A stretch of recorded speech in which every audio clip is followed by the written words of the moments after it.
நான் ரொம்ப பயந்துட்டு இருந்தேன் சார். எங்க மாட்டிக்க போறோமோன்னு சொல்லிட்டு. ஆனா நீங்க உங்க வாத திறமையால என்ன காப்பாத்திட்டீங்க சார். அது மட்டும் இல்ல, என் எதிரி அமுதாவை தோக்கடிச்சு என்ன ஜெயிக்க வச்சிட்டீங்க சார். அந்த அன்னலட்சுமியை தூக்குல ஏத்தி என்ன ரொம்ப ரொம்ப சந்தோஷப்பட வச்சிட்டீங்க சார்.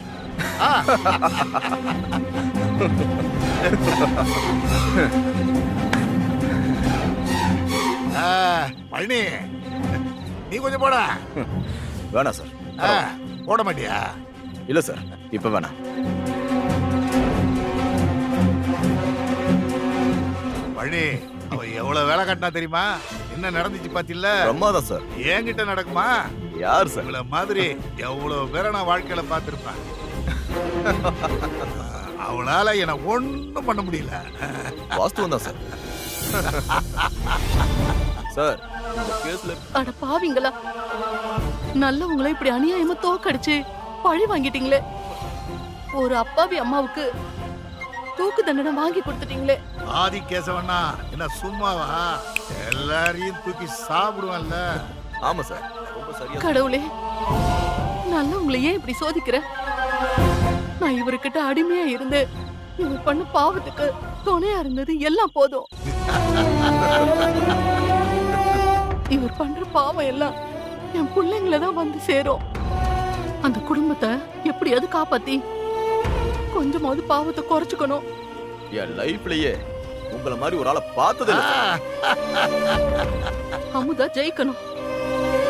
அன்னலட்சுமி அம்மா நிரபராதின்னு வெளியே வரணும்.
போச்சு, எல்லாம் போச்சு.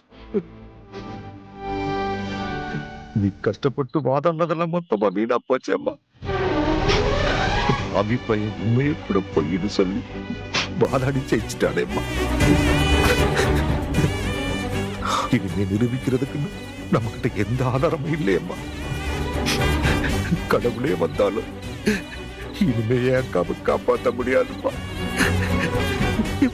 எல்லாமே போச்சுமா, எல்லாமே முடிஞ்சு போச்சு.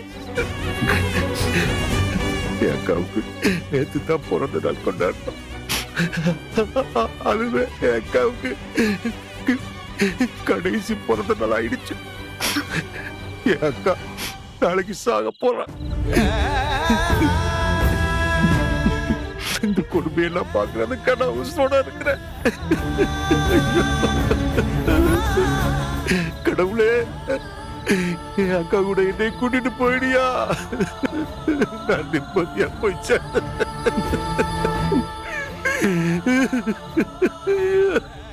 எங்க அம்மா ஒரு எறும்புக்கு கூட துரோகம் பண்ணாதவங்க.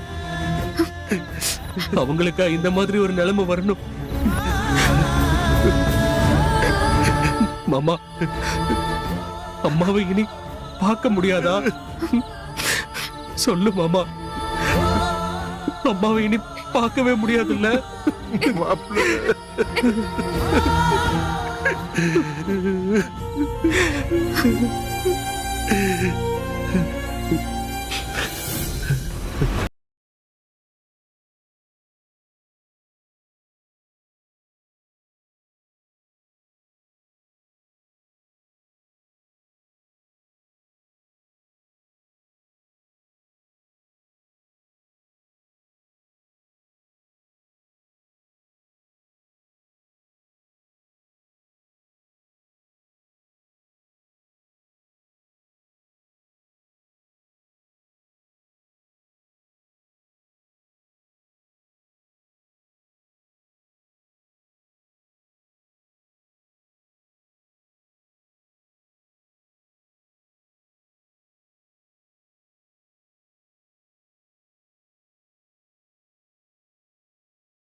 கெட்டவங்களுக்கு தொட போறவங்க தான். நீ கடவுள் இல்ல, கடவுள் இல்ல, கடவுளே இல்ல.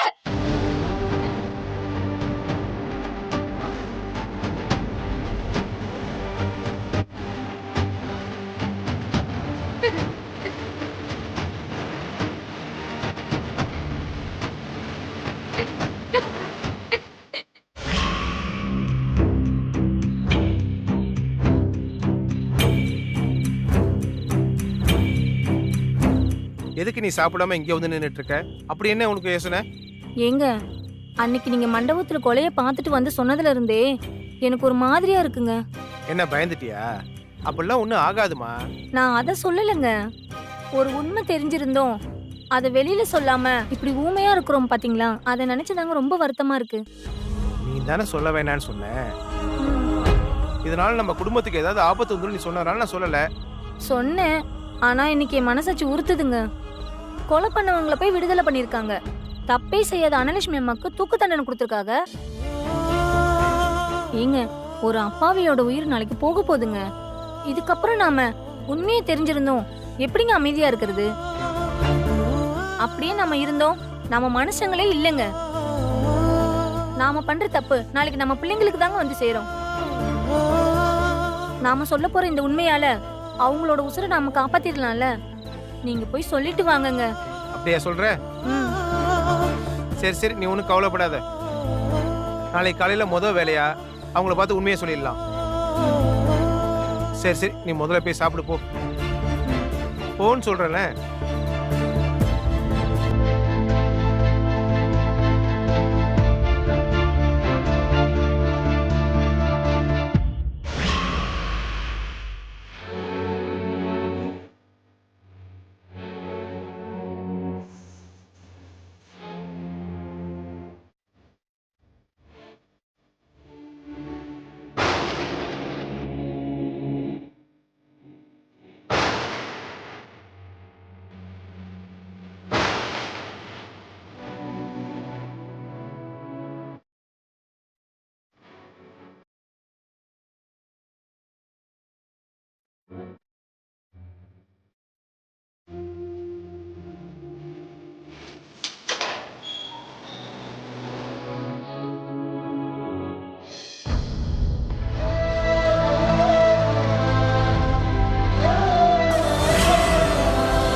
அன்னலட்சுமி அம்மா,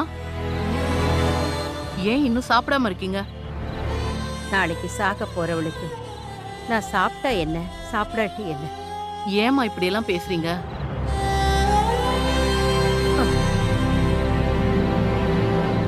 நான் சொல்றதுதான் நெசம். சாகிற நாளை நினைச்சு பார்க்காம வாழற நாளை நினைக்கணும்னு சொல்லுவாங்க. ஆனா சாகிற நாள் தெரிஞ்சனா எப்படி சந்தோஷமா இருக்க முடியும்? இப்ப கூட நான் சாகிறத பத்தி நினைச்சு வருத்தப்படல. ஏன்னா என் மருமக நல்லா இருக்கணும்னு நானா எடுத்த முடிவு இது. இதுல எனக்கு சந்தோஷம்தான். எனக்காக போராடின என் மருமக அமுதாவ சூழ்ச்சி பண்ணி தோக்கடிச்சிட்டாங்களே, அத நினைச்சுதான் வருத்தப்படுறேம்மா. அவ என்னை காப்பாத்த முடியலையேன்னு வருத்தப்பட்டாளே, அத நினைச்சுதான் நான் ரொம்ப வருத்தப்படுறேன். நியாயத்தை பணத்தை கொடுத்து சதிகாரங்க விலைக்கு வாங்கிட்டாங்களே, அத நினைச்சு வருத்தப்படுறேன். என் மருமக மட்டும் ஜெயிச்சிருந்தா பல பெண்களோட மனசுல தெம்பு வந்திருக்கும். அந்த தன்னம்பிக்கைய தோக்கடிச்சிட்டாங்களே, அத நினைச்சுதான் வருத்தப்படுறேம்மா. கடவுள் எங்களை ஏமாத்திட்டானே, அத நினைச்சுதான் வருத்தப்படுறேன். மத்தபடி நான் சாகிறத பத்தி கொஞ்சம் கூட வருத்தப்படல. நேத்து தான் உங்க மருமக இதே ஜெயில உங்க பிறந்த நாள சந்தோஷமா கொண்டாடினாங்க. அதுக்குள்ள எல்லாமே முடிய போகுது. சில சமயம் கடவுளும் கண்ணை மூடிட்டு நடக்கிறதெல்லாம் சராசரி மனுஷன் மாதிரி வேடிக்கை பார்த்துக்கிட்டு இருக்கான். பொறப்ப சந்தோஷமா ஏத்துக்கிற நாம இறப்பையும் சந்தோஷமா தான் ஏத்துக்கணும். ஆனா அது தர்மத்தை கொன்னுட்டு இப்படி அநியாயமா போகுதேன்னு தான் எனக்கு வருத்தமா இருக்குமா. இதுக்கு மேல எனக்கு என்ன சொல்றதுன்னு தெரியலமா. இதுதான் நீங்க இருக்க போற கடைசி ராத்திரி உங்க வாழ்க்கையில நடந்த நல்ல நிகழ்வுகளை அசை போட்டு நினைச்சு பாத்துக்கோங்கம்மா. இப்ப சாப்பிடுங்கம்மா, சாப்பிட்டு தூங்குங்கம்மா.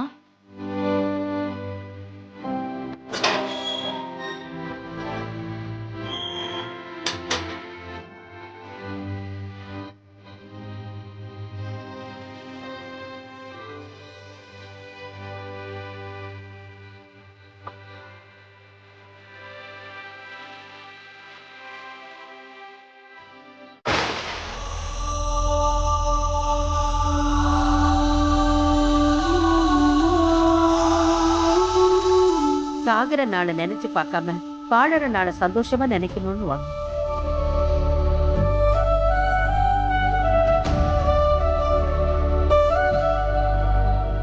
நான் சாகிறத நினைச்சு வருத்தப்படல.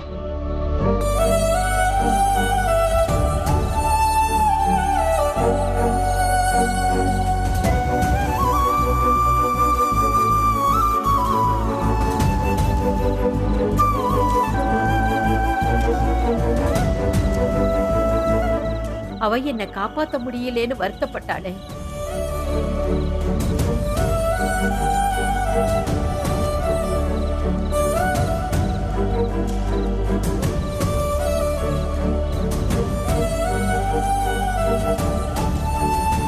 பல பெண்களோட மனசுல புது தெம்பு வந்திருக்கும்.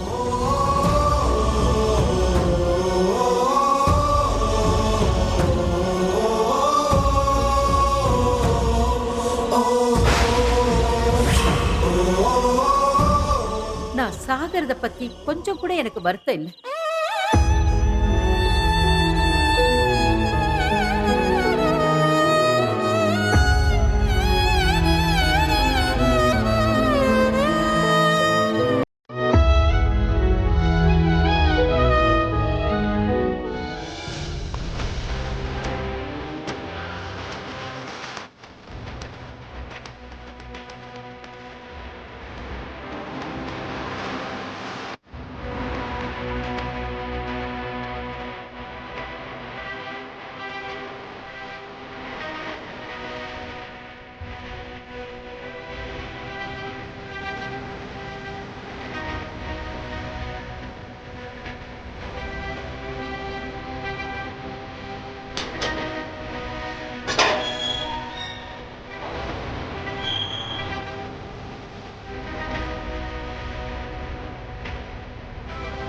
அம்மா, டாக்டர் உங்களை செக் பண்ணணும்.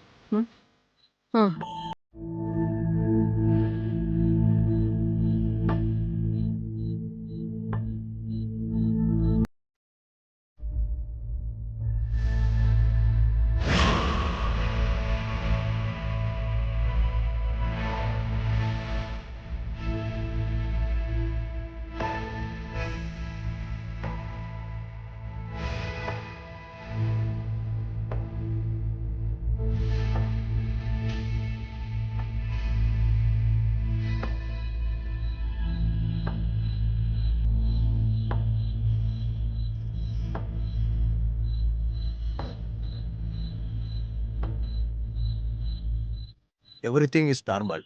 Okay doctor. அம்மா, நேரமாச்சு, போலாமா?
உனக்கு என்னதான் திட்டினாலும் உன்கிட்ட கோச்சுக்கிட்டாலும் நான் ஏன் திரும்ப திரும்ப உன் முன்னாடியே வந்து நிக்கிறேன்?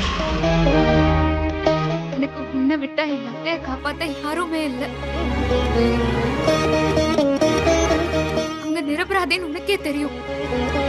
அப்படி இருந்தும் ஏன் இன்னும் ஊமையாவே இருக்க?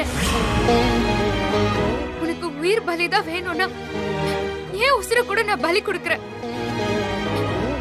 எங்க அத்தை உசுர விட்டுரு. நீ மனசு இறங்கி வா அத்தா.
அப்ப நானே எனக்கு நல்லா தெரியும்.